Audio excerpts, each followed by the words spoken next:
আপনি বিশ্ব জগৎ সকলকে তাকে চলন করেন, আপনি কি আমার পুত্রকে কি বলবেন? আমার কি কষ্ট নিবারণের ব্যবস্থা? এই সুশ্রী রাজা দেবশ্রী নারায়ণ এমন বার্তা দিলেন, সেই বার্তা থেকে সুশ্রী রাজা দেবশ্রী নারায়ণ, আপনি যখন আমার পিতার এমন সুন্দর একটা সংবাদ দিয়েছেন, সে দুঃখ করছেন, তার নিবারণের ব্যবস্থা করেন, তাহলে কি করলে নিবারণ হবে? আপনি সেই সুন্দর দৃষ্টান্ত কিছু আমাকে দেবশ্রী নারায়ণ বললেন। আরো এই আশ্বিন মাসে কৃষ্ণ একাদশী তিথি, ইন্দ্রিয়া একাদশী উপস্থিত হচ্ছে, সেই একাদশী করো, সেই একাদশী তিথি করে তোমার পিতার উদ্দেশ্যে যদি ভগবানের সমর্পিত কথা, ভগবানের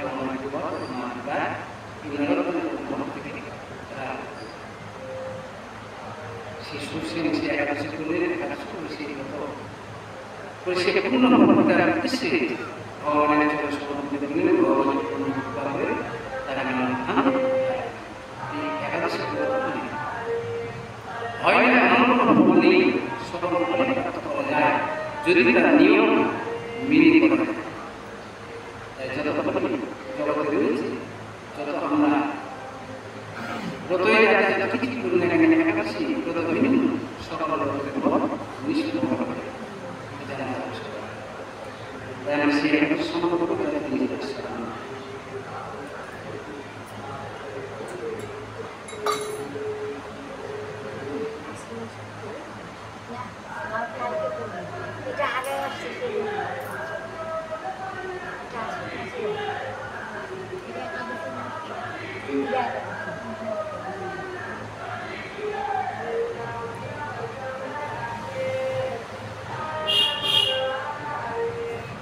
আশ্বিন মাসে কৃষ্ণপক্ষে ইন্দ্রিয়া একাদশী, ভগবান কৃষ্ণের সঙ্গে যুধিষ্ঠিরের কথা আছে। আর যুধিষ্ঠির জিজ্ঞাসেন কহে যদুপতি, আশ্বিনের কৃষ্ণ যে একাদশী তিথি, আর তাহার মাহাত্ম্য কথা শুনিবারে বাসনা, বিস্তারে শ্রীমুখে হরি করুণ বর্ণনা। ভগবান বলছেন এই একাদশী কথাকে বর্ণনা করুন, আমার শুনবার মানে বাসনা, তার শুনলে কি লাভ হবে, তার জীব জগতের আমি ফিরিয়ে দিতে চাই, জীব জগতের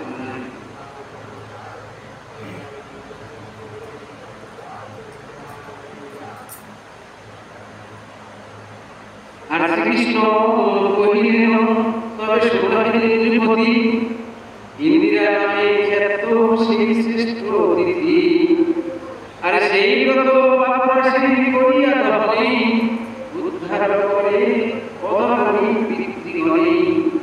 পিতৃগণ যদি তোমার অবজ্ঞা হয়ে যায়, পুত্র যদি এই ব্রত পালন করে, পিতৃগণের অধর্মী পথ থেকে উদ্ধার করে পুত্রজন্মে তুলে দিতে পারে। আর সত্য যুগে মহিষমতি নগরতে নামে ইন্দ্রসেন নামে তথায় নরেশ্বর, আরে কৃষ্ণ ভক্ত সেই রাজা জপেন কৃষ্ণ নাম, সর্বকার্য মাঝে স্মরণ করে বিষ্ণু অভিধান। রাজকার্য যতদিন থাকে না কেন, বিষ্ণু স্মরণ তার কখনো দৃষ্টি হয় না। সে ইন্দ্রসেন রাজা পরমধারী ভগবানের মনোনিবেশ পরিচালনা করেন। ভগবান জীবের কল্যাণ নহে কখনো, তাই জীবের কল্যাণ যদি প্রাপ্তি করতে হয়, ভগবান স্মরণে অবশ্যই থাকা হবে।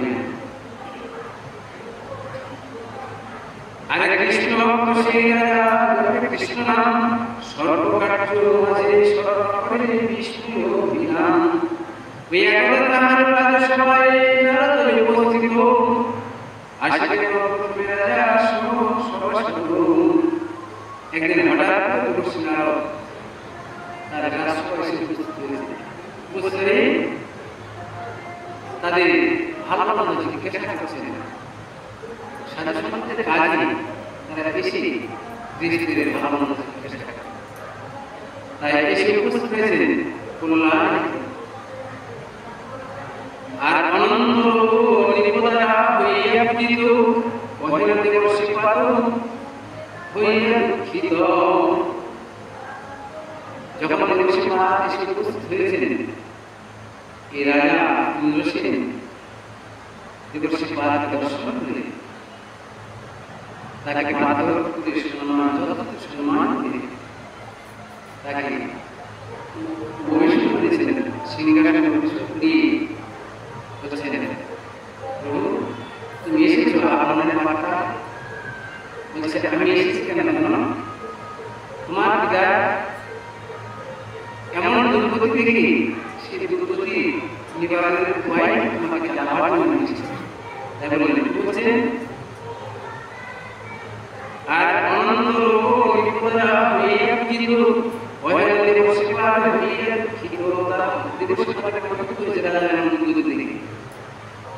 আর জমকে যাই আমি ব্রহ্মলোকপতি, তোমার পিতাকে কথা হিন্দু চক্ষে দিই।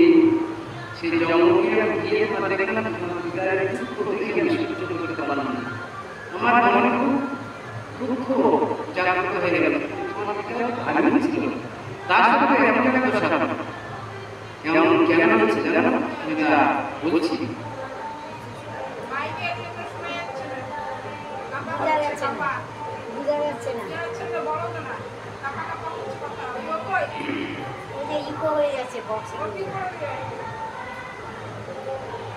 আর প্রথম পাপী আমার দর্শনা হয় কোহে মমগতি বলা আমাকে দর্শন করে তার মনের কথা মনে গেল আমাকে জানালে। আর পুত্র ইন্দ্রসেন পিতৃভক্ত হয়, আমার দুর্গতি তাই হয়।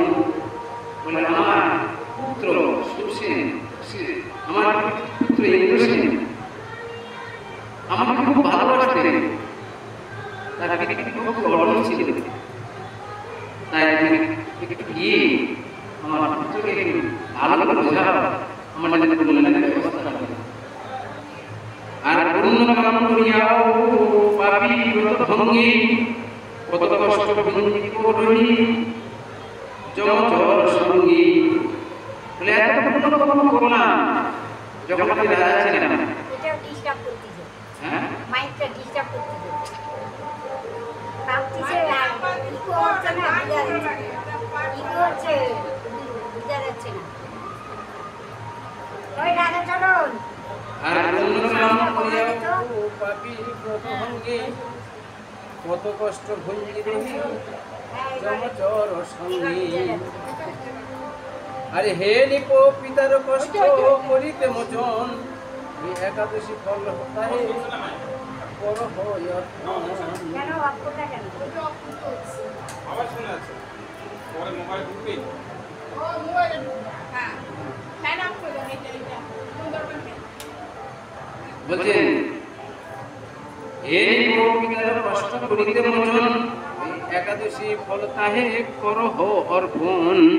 বলে পিতার, তোমার পিতার যদি দুঃখ কষ্ট থেকে নিবারণ করতে চাও, তাহলে একাদশী করে একাদশী ফল যদি তুমি অর্পণ করো পিতার উদ্দেশ্যে, তাহলে তোমার পিতা ওই নরক যন্ত্রণা থেকে মুক্ত হয়ে যাবে। বলে একাদশী করে সে ফল অর্পণ করবে কিভাবে?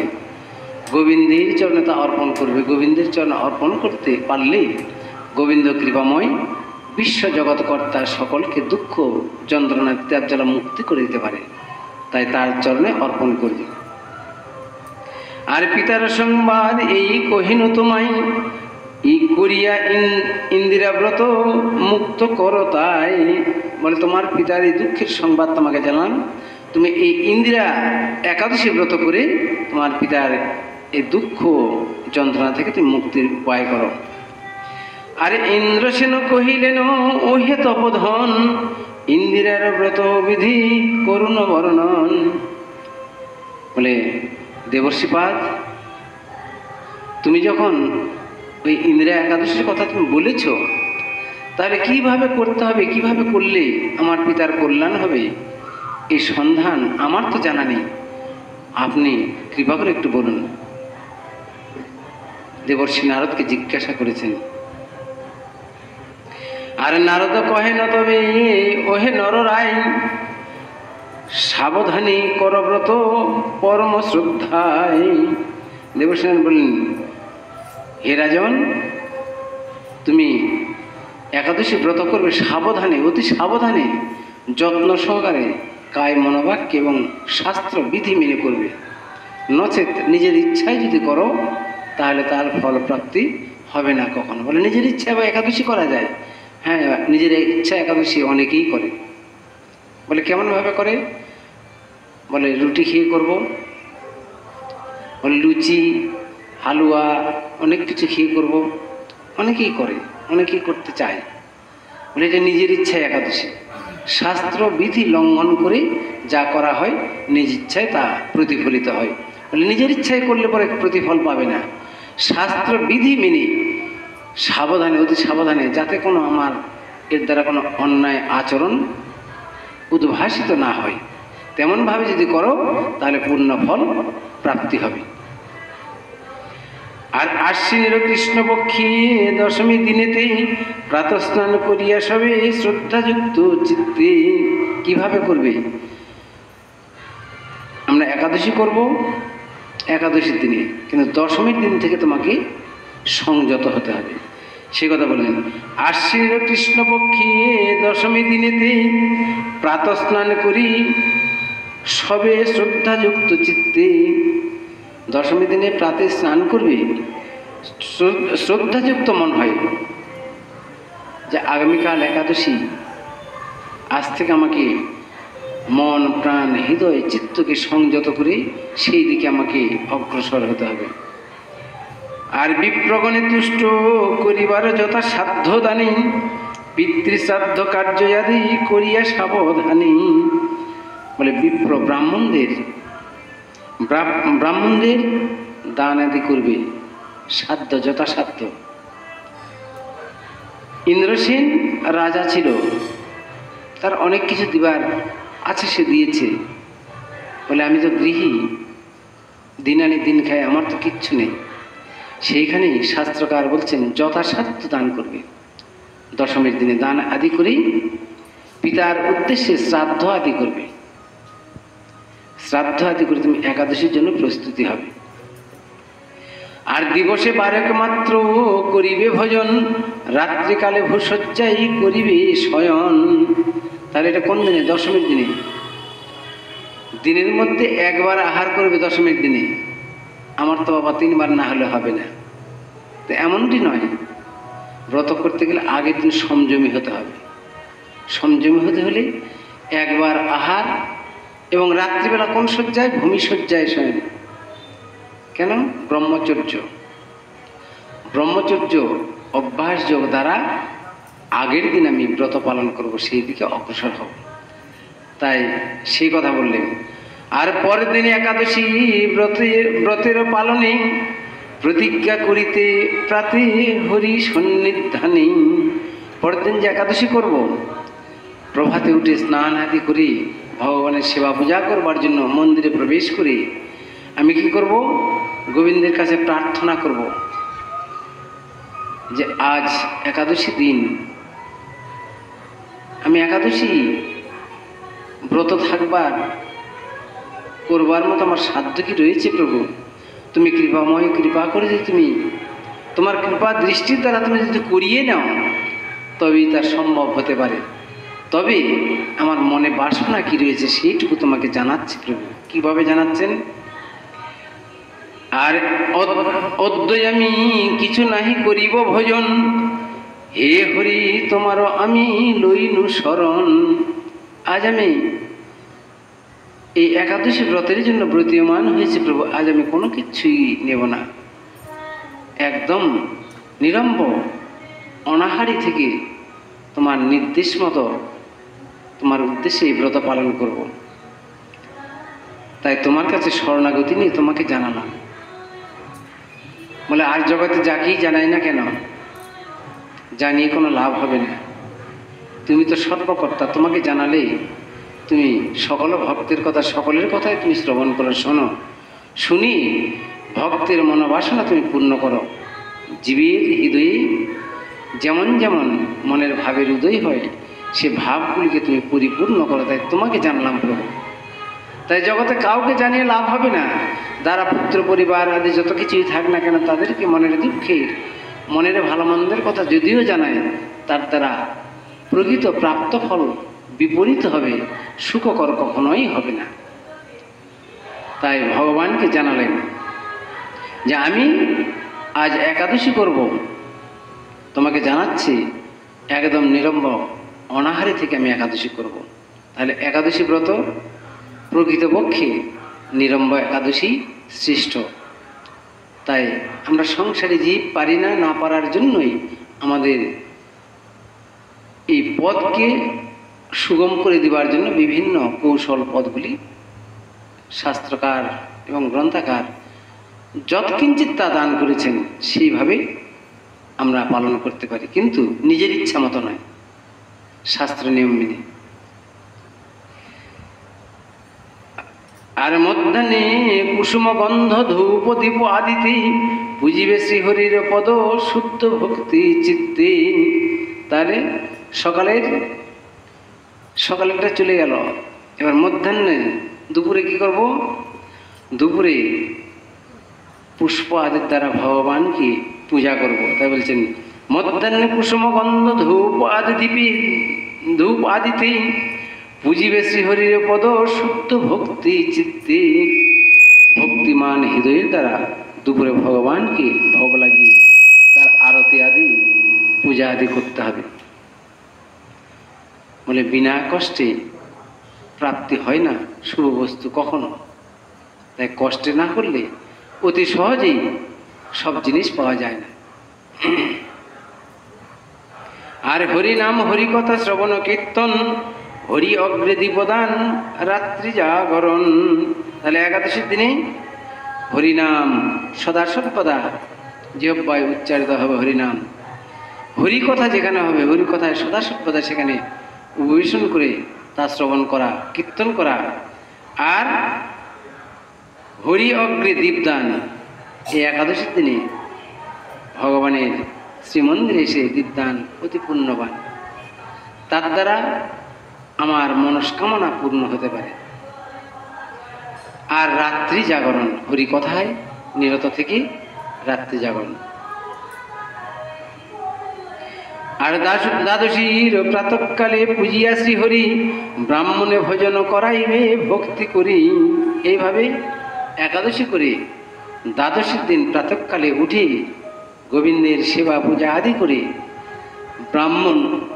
ব্রাহ্মণকে, যে ব্রাহ্মণকে দান ধ্যান করবে সে ব্রাহ্মণ বা যে কোনো ব্রাহ্মণকে দ্বাদশী ব্রতের ঠিক উপযুক্ত সময়ে তাদেরকে ভোজন করাবে।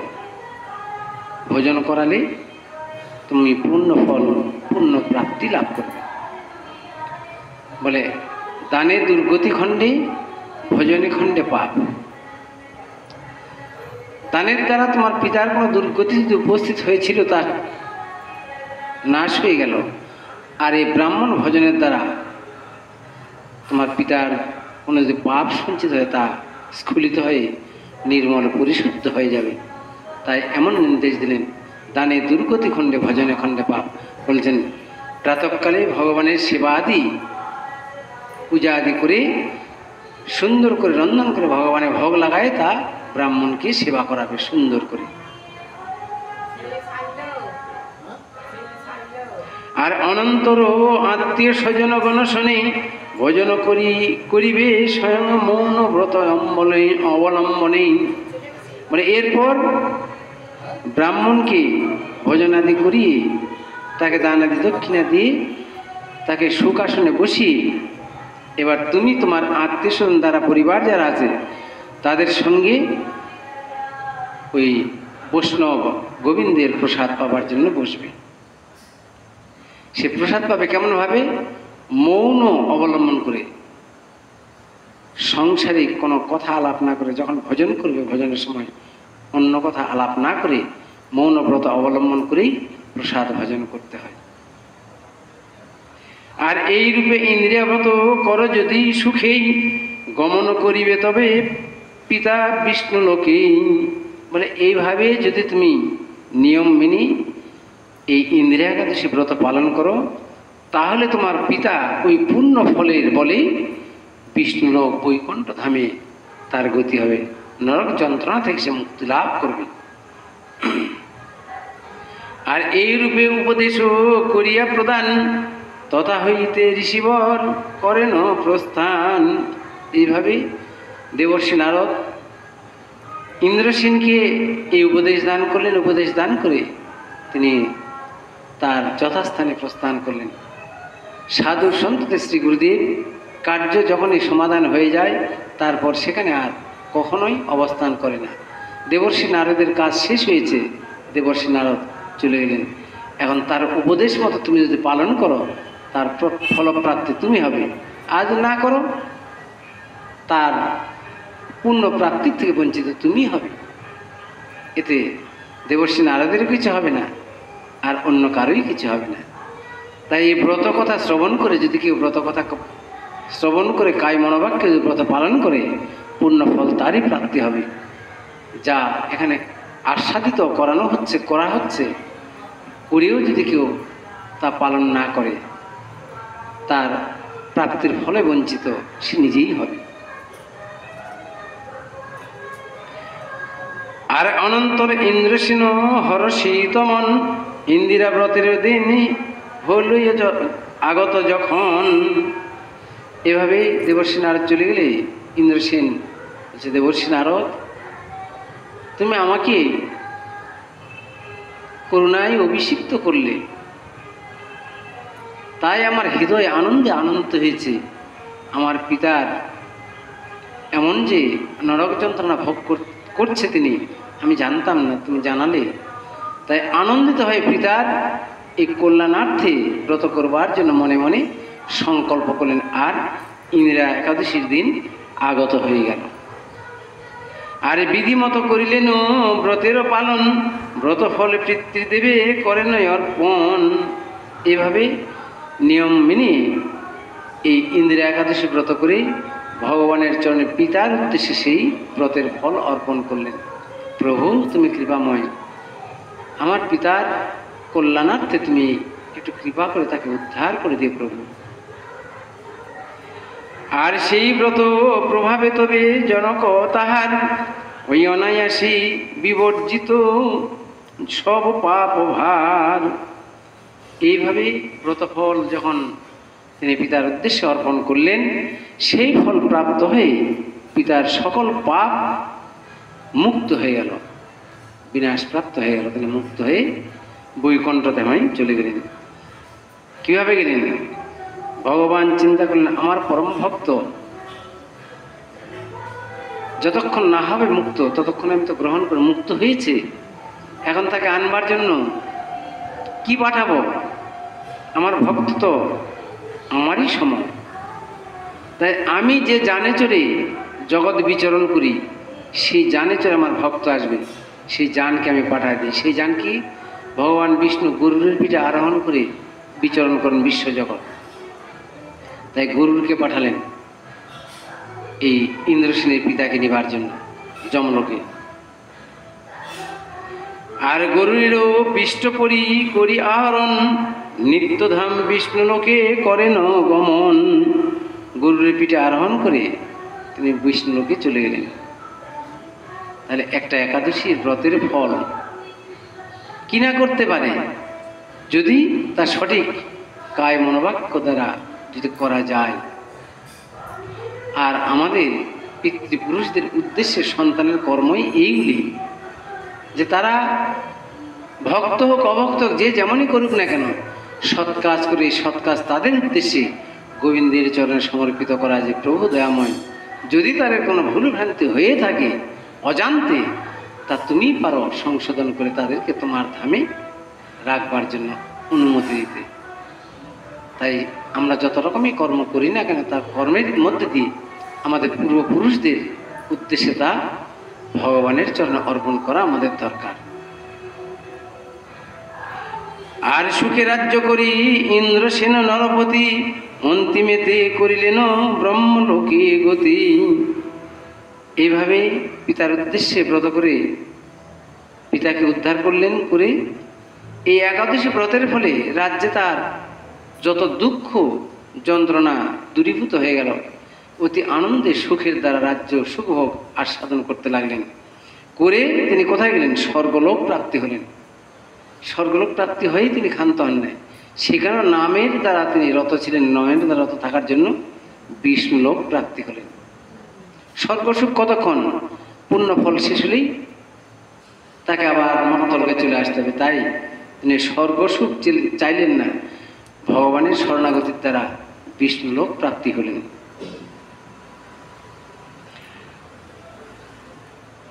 আর এই ব্রত পালনে হয়েও বিষ্ণু লোকে স্থান, ইন্দ্রসেন পিতা হন তাহারও প্রমাণ। তার ইন্দ্রা একাদশী যদি করি বৈকুণ্ঠ ধামে গতি লাভ করে, তার উজ্জ্বল দৃষ্টান্ত হলো রাজা ইন্দ্রসেনের পিতা। আমরা তা আস্বাদন করলাম। পাঠ বা শ্রবণে ইন্দিরার ব্রত কথা, সর্বপাপনাশয় জানিবে সর্বথা।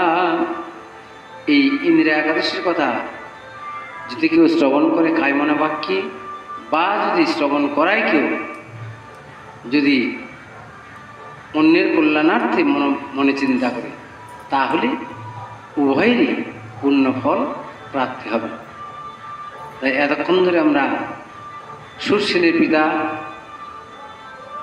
শুধু একাদশী ব্রতের ভঙ্গ হয়েছিল অজান্তে। এই একাদশী একটা ব্রতের ব্রতফল ভঙ্গ, একাদশী ব্রত হবার ফল ভঙ্গ হবার জন্য সেই পাপে তিনি নরকগতি প্রাপ্ত হলেন। সেই নরকগতি প্রাপ্ত থেকে তার পুত্র ইন্দ্রসেন ইন্দ্রিয়া একাদশী ব্রত করে সেই পূর্ণ ফল গোবিন্দের জন্য অর্পণ করলেন। সেই ফল প্রাপ্তি হয়ে ইন্দ্রসেনের পিতা বৈকুণ্ঠ ধাম প্রাপ্তি হলেন, তার উজ্জ্বল দৃষ্টান্ত। তাই এই ব্রত সকলেই করা প্রয়োজন, সকলেরই করা দরকার। ব্রতফল সকলেরই প্রাপ্তির অধিকার রয়েছে, যদি করে তারা প্রাপ্তি হবে। জয় নিতাই, জয় গুরু।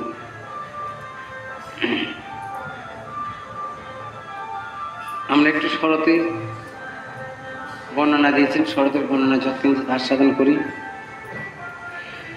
আর শুদ্ধ ভক্তগণ ব্রত রাত্রি জাগরণী, রাত্রি বাহিত করেন কৃষ্ণ কথায় আলাপনী।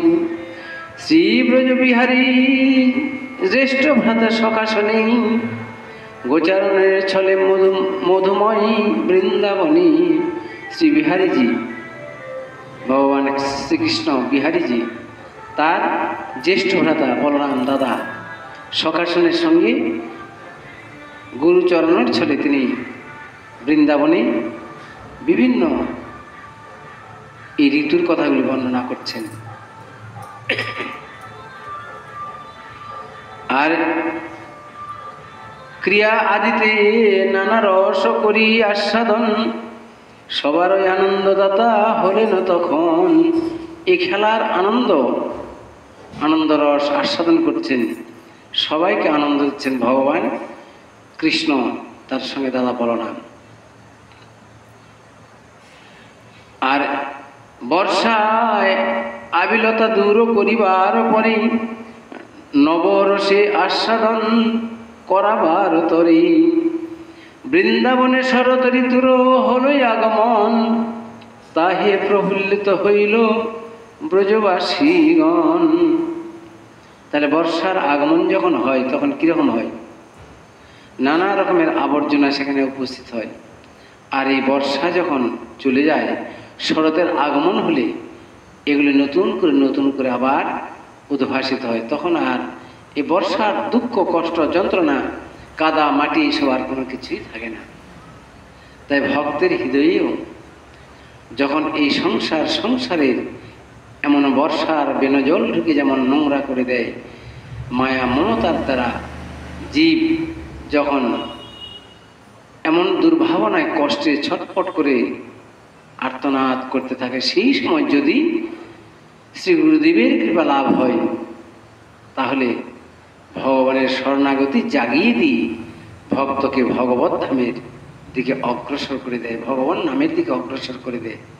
তখন শরৎ যেমন উপস্থিত হলে আনন্দময় হয়, ভক্তের হৃদয় তখন আনন্দ। সেই দৃষ্টান্ত দাদা বলরাম সখাগণদের নিয়ে আর রস আস্বাদন করাচ্ছেন। আর বৃন্দাবনে শরৎ ঋতুর আগমন, তাহে প্রফুল্লিত হইল ব্রজবাসীগণ। বর্ষার গগনব্যাপী মেঘ সমুদয়, শরতের আগমনে হইল বিলয়। বর্ষা যখন উপস্থিত আগমন হয়, সে সময় মেঘের ঘন ঘটা কেমন বিশাল গর্জন, মানে কান ফেটে দিচ্ছে।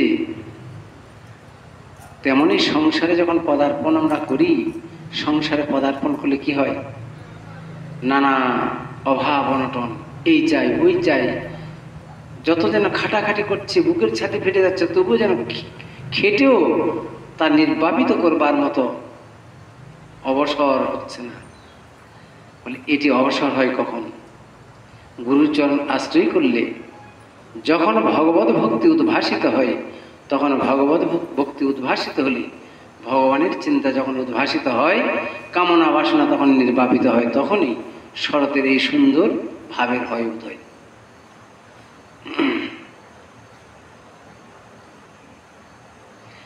আর প্রকৃতিরও বিপর্যয় বর্ষারও কারণ, ওই আসিয়া শরৎ তাহা করি দেন সংশোধন। বলে বর্ষার এই বিপর্যয় সংশোধন করে কোথায়?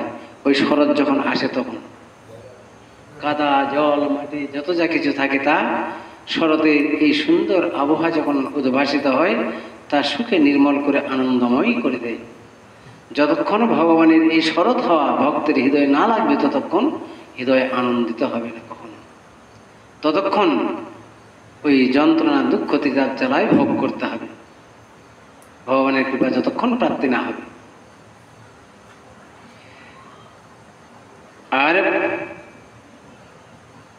আর বর্ষাকালে আবিলতা পূর্ণ জলাশয়, সকলের পক্ষে তাহা সহন না হয়। যেন নিচতার রণাঙ্গন, জগতে এই শিক্ষা দেন তখন। অকর্ষাৎ অধিক সমৃদ্ধি লাভ হলেই, সর্ব উশৃঙ্খলতা আসিয়া তাহাতে মিলেই।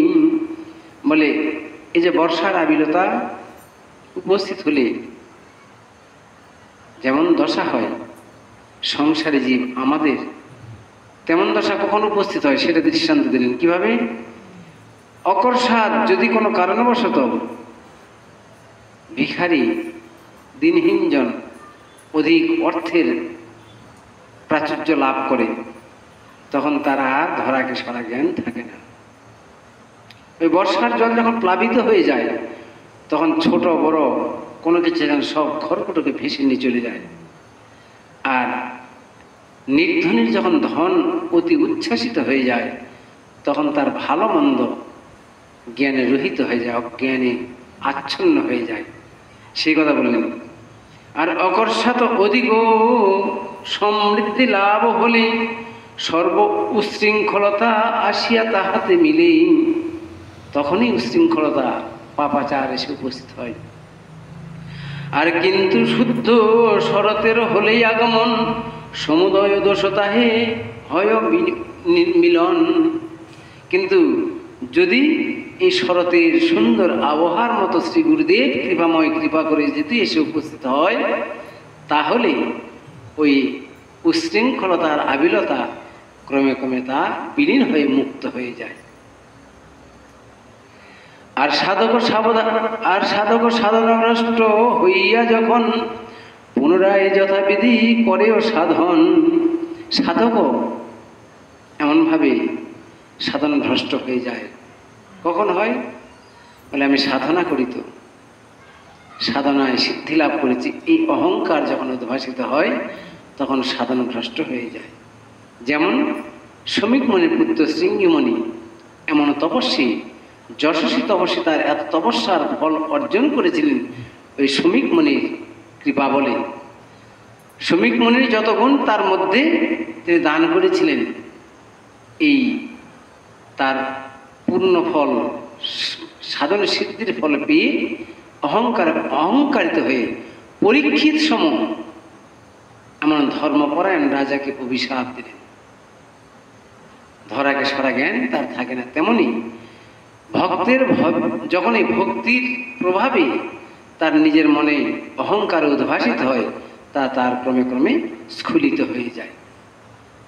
তো সেই সময় কি হয়, সেই সময় যদি কোনো কারণবশত এমন সুন্দর ভক্ত সঙ্গ লাভ হয়, ভক্ত সঙ্গের লাভে ওই পূর্ণকৃত অর্জন ফলে এই সঙ্গের দোষে আবার সেই পূর্ণ ফল অর্জিত হয়ে যায়।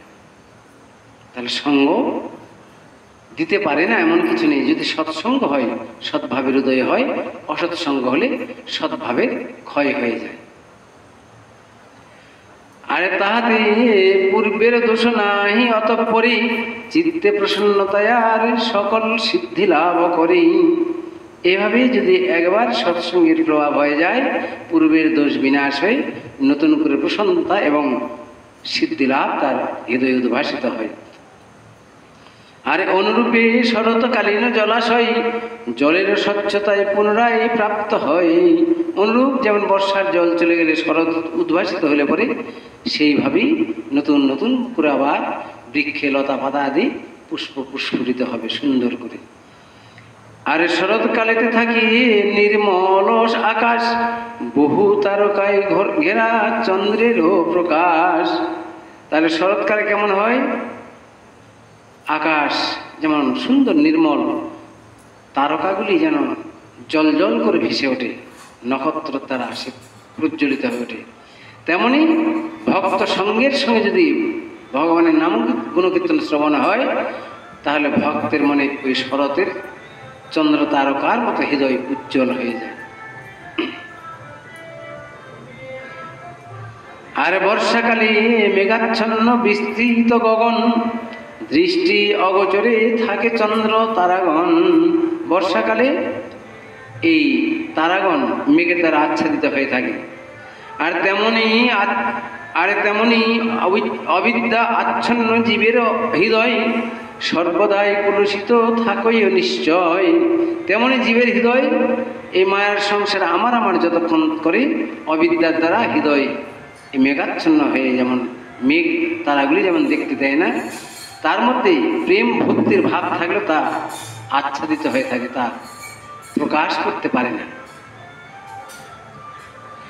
আরে ভগবত ভাবেরও তাই কোনো যদি হয় বিকাশ, সেই হৃদয়ে নাই হয় এই সত্যের আভাস।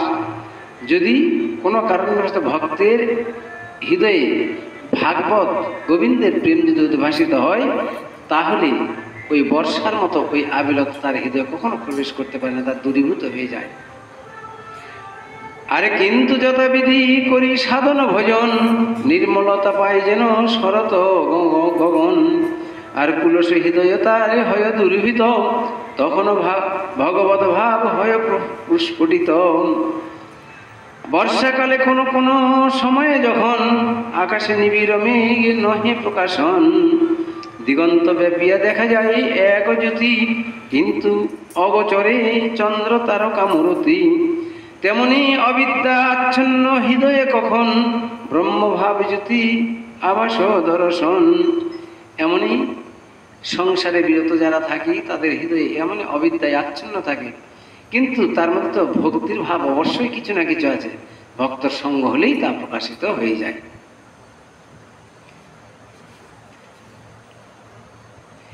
আর কিন্তু তাতে কামনায় আদি হয়ে আবির্ভূত, ক্ষণকালে সেই জ্যোতিকে করে আবৃত। আর পূর্ণরূপে মেঘ মুক্ত না হলে আকাশ, মেঘ যেমন চন্দ্র আদি তারা না হয়েও প্রকাশ। এই মতে পূর্ণরূপে জীবের হৃদয় যদ্যপি অবিদ্যায় আচ্ছন্ন মুক্ত নাহি হয়, তাহলে তাহাতে ভগবানের শ্রীমূর্তি প্রকাশিত নাই হবে, না লভিবে স্ফূর্তি। বলে এই সংসার সংসার চিন্তা করে যতক্ষণ হৃদয়ের এই মলিনতা অবিদ্যা যতক্ষণ পরিশুদ্ধ না হবে ততক্ষণে ভগবানের প্রেম উদ্ভাসিত হবে না। তাই হবে কখন? গুরুর চরণ আশ্রয় করে শরণাগতি নেই যদি নাম করতেই থাকে, একদিন না একদিন তা নির্মল পরিশুদ্ধ হবে, তখনই ভগবানের প্রেম উদয় হবে। তাই বর্ষাকে দিয়ে ভক্ত শরৎকাল সবকিছু দিয়ে উদাহরণ দিয়েছে জীবীকে শুদ্ধ করবার জন্য। সৃষ্টির শ্রেষ্ঠ মানুষকেই শুধু, অন্য কোনো জীবের জন্য এমন নির্দেশ নয়। বলে কেন তাদের জন্য নয়? কেন? বলে তারা তো এইখানে এসে উপস্থিত হবে, তাদের সময় শেষ হয়ে এসেছে।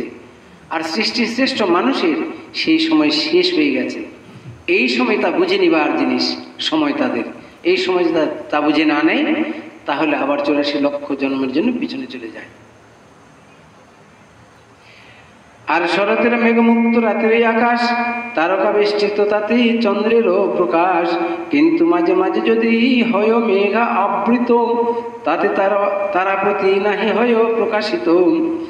অষ্টাবিংশ চতুর্যুগে দাপরের শেষে ভগবান কৃষ্ণ মর্ত লীলার প্রকাশে, যাদবগণেরও তারা থাকেন বেষ্টিত, ভাগ্যবান মন হেরি হইল মহাতৃপ্ত। ভগবান কৃষ্ণ যদুবংশে আবির্ভূত হলেন। যারা জানতে পেরেছিলেন তারাই ভগবানের শরণাগতি নিয়েছে, আর যারা জানতে পারেননি ভগবানের বিদ্বেষ করে চলেছে, আজও তা করছেন। আর কিন্তু সর্বক্ষণ তিনি নহে প্রকাশিত, আর প্রাসাদয় অভ্যন্তরে কবু হন বিরাজিত। আরে অনুরূপ জীবের দুর্ভাগ্য মেঘ দ্বারা আবৃত থাকলে দেখিতে না পায় তারা, কিন্তু শ্রী ভগবানেরও করুণা বাতাসে সেই দুর্ভাগ্য মেঘ হলে মুক্ত ভাগ্য আকাশে। ভগবানের কৃপা করুণা কটাক্ষের এই বাতাস যদি কারো একবার লাগে যায় তার সকল দুর্ভাবনা দূরীভূত হয়ে যায়। আর সাধনা ভক্তিতে জগতের জীবগণ সপার্শ্বত ভগবানে করে দর্শন। তাহলে ভগবানের সপার্শ্বকে দর্শন করতে গেলে ভজন সাধনার প্রয়োজন। ভজন ভিন্ন, ভগবান প্রাপ্তি নহে কখনো। তাই বলছেন সাধন ভক্তিতে জগতের জীবগণ সপার্শ্বত ভগবানে করে দর্শন। গ্রীষ্মের প্রচণ্ড তাপ ও বর্ষার শৈত্য উভয় শরৎকালে হয়ে যায় দূরীভূত।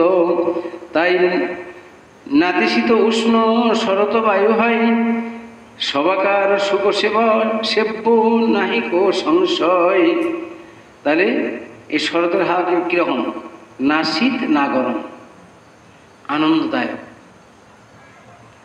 এর মতো আনন্দময় আর কোনো কিছু হয় না। তেমন ভগবানের চরণ আশ্রয় যে সুখ প্রদান করে, এমন সুখকর জগতে আর কোনো কিছুই নয়। বর্ষামুক্ত তরুলতায় আদির কিশলয় ও পল্লব ক্রোড়ে পুষ্পটিত পুষ্পচয়, তাহাতে সুগন্ধ বায়ু চালিত তখন অতি সুখকর রূপ করে ধারণ। আর শরৎকালীন বায়ু সেবনে এতে তাই প্রফুল্ল পরমানন্দ লভয়ে সদাই। কিন্তু শ্রীকৃষ্ণ অনুরাগ বরতি গোপীগণ কিছুমাত্র শান্তি নাহি লভয়ে তখন। শ্রীকৃষ্ণ বিরহজাত তীব্র তাপ ক্লেশ ও নয়ন জল বর্ষণে নাহি শেষ। তাহলে ব্রজগোপীগণ তাদের শীত কি, গ্রীষ্ম কি, বর্ষা কি, সকল সময় কৃষ্ণ সুখ বাসনা ভিন্ন, তাদের অন্য মনে কোনো চিন্তা নেই। তাদের সকল সময় একই অবস্থায়। আর তাই তাহাদেরও কাছে সুখই অগোচর, গ্রীষ্ম আর বর্ষা যেন নিত্য সহচর। বলে তাদের সুখ দুঃখ তারা নিজের জন্য কোনো চিন্তা করেন না, শুধু কৃষ্ণ সুখ চিন্তায় তারা ব্যস্ত থাকেন। তাই তাদের সুখ চিন্তা নেই কখনো। বলে সুখ আমাদের দৃষ্টিগোচর না হোক, কিন্তু কৃষ্ণ সুখ হোক।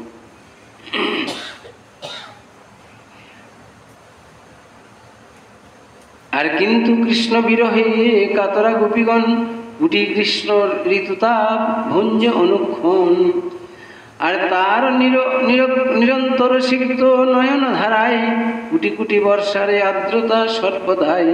তাই ব্রজে শরৎ ঋতুর আগমনে তাহাদের কোনো রূপ শান্তি নাই মনে। ফল আকাঙ্ক্ষী বা নিষ্কামী মানব সকল ঈশ্বর আরাধনা কার্যে না হবে নিষ্ফল।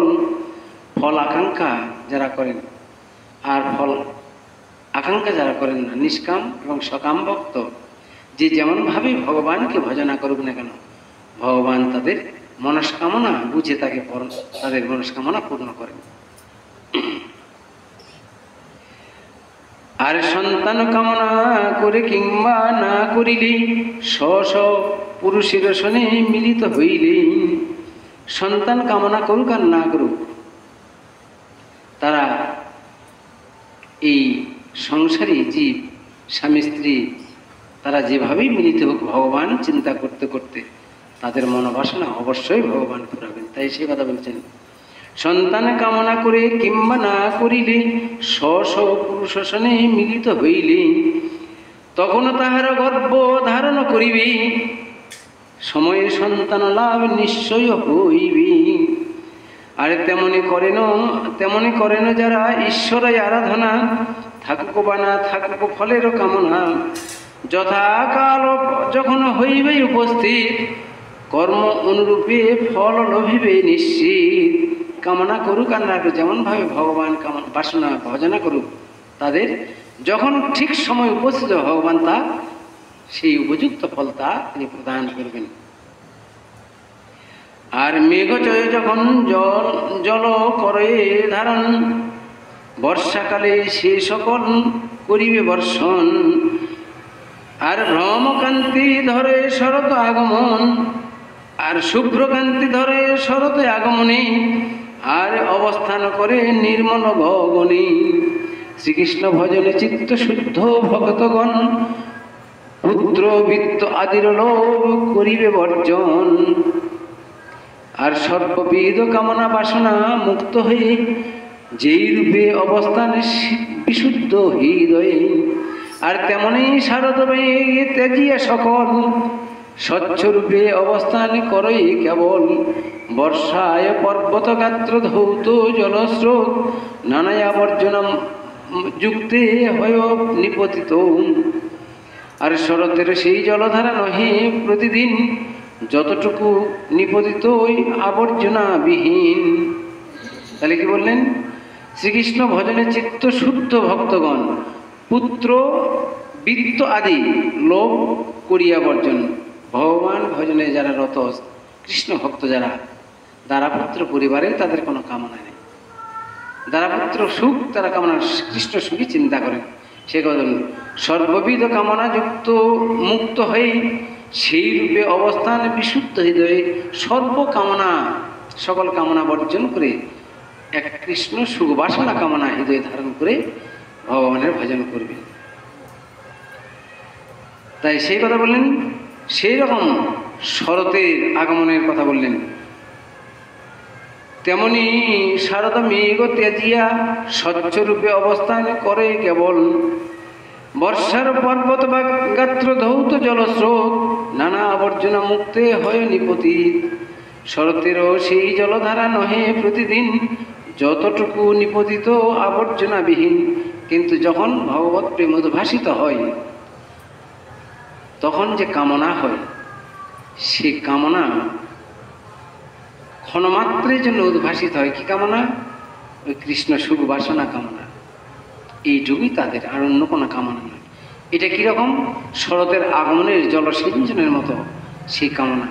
এর দ্বারা আমার চিন্তা নয়, কৃষ্ণের চিন্তা। এর দ্বারা কোনো রকমের ভজনের কোনো ক্ষতি হয় না। আর অজ্ঞান অন্ধজীব বহু রয়েছে জগতে, লোক প্রতারক তারা জ্ঞানীরও সাজেতে। এই জগতে আমরা দেখছি আমরা নিজেই অজ্ঞানী, তাই আমাদের কি অন্যকে ঠকাবো, এই বুদ্ধি, এইভাবেই আমরা চলছি। তাই বর্ষাকালে পর্বতের মতো নিরন্তরে জ্ঞান লিপ্সুজনে উপদেশ দান করে। বর্ষাকাল যেমন সব কিছু সব ধৌত করে নিয়ে যায়, শ্রী গুরুদেব এই অজ্ঞানী ব্যক্তিকে তেমনই ভগবত প্রেম ভক্তি দান করে। সেই জ্ঞান যখন আস্বাদন করে সঞ্চয় করে ভগবত ভক্তি থেকে অগ্রসর হয়, তখন তার সকল পূর্ণ প্রাপ্তি লাভ হয়। আর আবর্জনা আবিলতা মুক্ত তাহা নয়, মানবের উপকার কেমনে বা হয়। প্রকৃতই তত্ত্বজ্ঞান সম্পূর্ণ যেজন, উপদেশ অমৃত সদা না করে বর্ষণ। আর জেনে শুনেও যদি এই প্রকৃত জ্ঞান যদি জীবের জন্য প্রচার না করে, যেমন আচার এবং প্রচার, আপনি আচরিয়া ধর্ম অপরকে শিখায়, নিজে আচার করে প্রচার করতে চাই। সেই কথাই গৌরাঙ্গ মহাপ্রভু বললেন নিত্যানন্দ প্রভুকে, তুমি গৃহে যাও, তুমি নাম প্রেম প্রচার করো, নিজে আচরণ করে করেই নাম প্রেম প্রচার করো। জেনে শুধু রাখলে হবে না, দান করতে হবে। তার দ্বারা অন্যের কল্যাণ হোক, আমার না হোক। যদি অন্যের কল্যাণ হয়, সে যে অগ্রসর হয়, তার চরণতলে আশ্রয় যদি আমার হয়, তার জন্য আমিও সেদিকে অগ্রসর হতে পারবো। এই জন্য দান করো। আর প্রকৃতই তত্ত্বজ্ঞান সম্পূর্ণ যেজন, উপদেশ অমৃত সদা না করে বর্ষণ। যোগ্য পাত্র আর যোগ্য সময় পাইয়া সর্ব সুবর্ষণ হয় সত্য প্রবৃত্ত হইয়া। আর জ্ঞান লিপ্স পান করি সেই কথামৃত, চির শান্তিধাম বার্তা লভিবে নিশ্চিত। জ্ঞান লিপ্স যার জানবার জন্য মনে বাসনা রয়েছে, তারাই এই ভগবানের অমৃতময় কথা, অমৃতবাণী আস্বাদন করে ভগবত ভজনের দিকে অগ্রসর হয়। সেই কথাই বললেন। আর শরতের কোনো কথা গায়ে ভক্তদাস, শ্রবণে নিশ্চয় হবে জ্ঞানের প্রকাশ। এই শরতের দৃষ্টান্ত যদি কেউ হৃদয়ে কায় মনোবাক্যে শ্রবণ করে, তাহলে শরতের ঋতুর মতোই ভগবানের প্রেম তাদের হৃদয়ে প্রকাশিত হবে।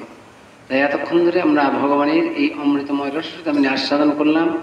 রসের আস্বাদন করে সকল ভক্তের হৃদয় মন এমন শরতের মতো স্বচ্ছ সুন্দর হয়ে ভগবানের চরণে সমর্পিত হোক, এই প্রার্থনা জানি আজকের মতো জ্ঞানে হরিকথার বিশ্রাম। জয় নিতাই, জয় গৌর হরিবল। শ্রী শ্রী শিক্ষাষ্টক শ্লোক।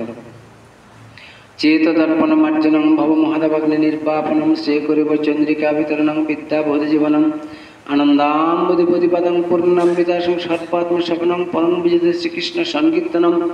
নাম নম্নকারী বহুদানি তত্রাপিত নিয়মিত স্বর্ণকাল এতদ্দেশ তব কেব ভগবান মহাপি দুর্দয়মিদিষু মেহানুরাগত নদী শুনেছেন তর্রূপী সহিষ্ণ অমানিন মান্দনীয় কীর্তনী সদাহরি। ন ধনং ন জনং ন সুযোগ কবিতাং বা জগদীশ কাময়, মম জন্মনি জন্মনেশ্বর ভবতাৎ ভক্তির হয়তুকি তুই ওই নন্দতনুজ কিঙ্করং পতিতাং বা বিসম্ভম্বুদ। কৃপয়া তব পাদপঙ্কজ স্থিতুদুরি সদৃশং বিচিন্তয়ন অনঙ্গলসুধরায় পদনং গদগদের রুদ্রাগিরা পুলকই নিশ্চিন্ত গোপ কথা তম নাম যুগায়ত নিমিষং চক্ষুষা প্রাপ্যিষায় শূন্যায় তম জগৎ সর্ব গোবিন্দ বিহার।